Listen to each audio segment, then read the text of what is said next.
This is the second part of the Jiva explanation by Babaji. I'll repeat from the first part a little bit.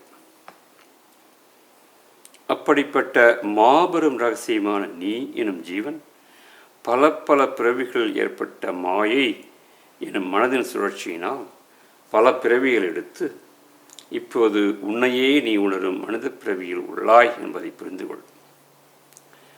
அந்த மாய சுழற்சியிலிருந்து மனம் எனும் மாயை தான் உருவாகிறது. அந்த மாய சுழற்சியிலிருந்து மனம் எனும் மாயை உருவாகிறது. இந்த மனத்திலிருந்து எண்ணம், நினைவு என்ற இரு சுழற்சி விசைகள் ஒன்றன் பின் ஒன்றாக உருவாகின்றன.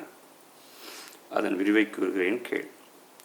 முதலில் உயிர் எனும் ஜீவகாந்தமானது அணுவாக இரு பாகங்களை கொண்ட ஒரு பந்து போன்ற அமைப்பில் கண்களுக்கு புலப்படாத மென்பொருளாய் அதிவேகமாக சுழன்றபடி உள்ளது.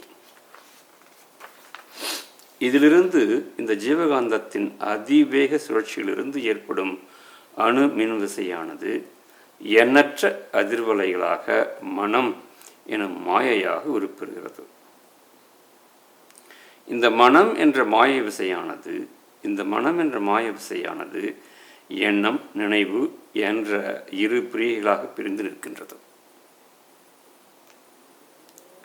இந்த இரண்டு பிரிவுகளுக்கும் இடையே செயல்பாடு, விளைவு என்ற இரு பிரிவுகள் உருவாகின்றன.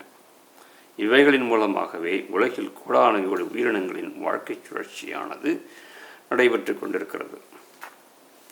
மனிதன் உட்பட அனைத்து உயிர்களுமே இந்த மாயில் சிக்கிச் சுழல்கின்றன. இவ்வாறு உயிர், மனம், எண்ணம், நினைவு, செயல்பாடு, விளைவு ஆகிய 6 நிலைகள்தான் உண்மையான 6 ஆதாரங்கள் ஆகும். இவைகளின் விளக்கங்களையும் கூறுகிறேன் கேள். மூலாதாரம், சுவாதிஷ்டானம், மணிப்பூரகம், அநாகதம், விஷுத்தி, ஆக்ஞை என்று 6 ஆதார சக்கரங்கள் உடலில் உள்ளதாகவும் அவைகளில் பல தெய்வங்கள் வசிப்பதாகவும் இவைகள் 6 வழியாக சுவாசத்தை செலுத்தி பயிற்சி செய்து இரவாத நிலையை அடையலாம் என்றும் அதுவே சித்தர்களுக்குரிய வழி என்றும் பல பல ஞானிகள் கூட கூறுவர். ஆனால் நீ உண்மையை உணர்ந்து கொள். ஒரு கிரியா யோகியானவன் எல்லாவற்றிலும் மிக தெளிவாகவும் சந்தேகம் இல்லாதவனாகவும்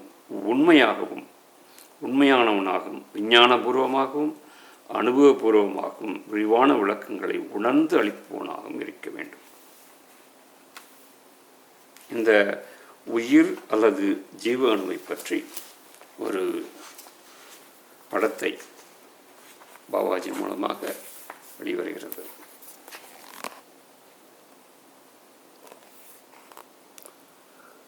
உயிர் ஜீவ அணு.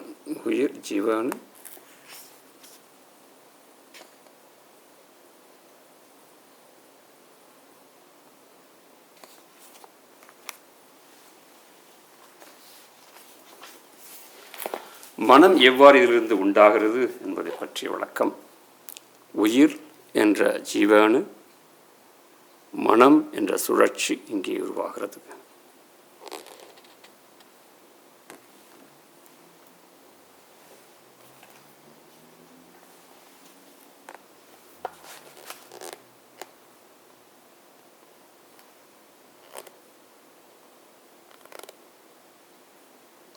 மனம் அல்லது விசை, அதிலிருந்து பல்வேறு அடுக்குகள் உருவாகின்றன.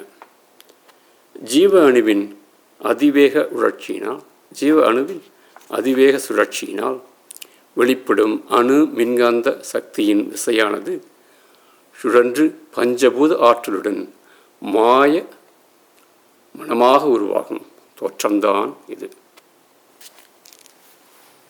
மறுபடியும் ஜீவ அணுவின் அதிவேக சுழற்சியினால் வெளிப்படும் அணு மின்காந்த சக்தியின் விசையானது சுழன்று பஞ்சபூத ஆற்றுடன் சேரும் பொழுது மாய மனமாக உருவாகிறது.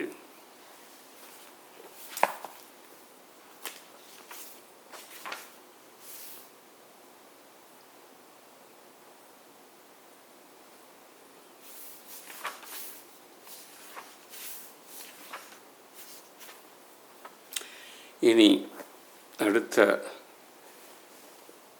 வகுப்பில் கிரியா விஞ்ஞானத்தின் 6 ஆதார விளக்கங்களை பார்க்கலாம். தேங்க்யூ.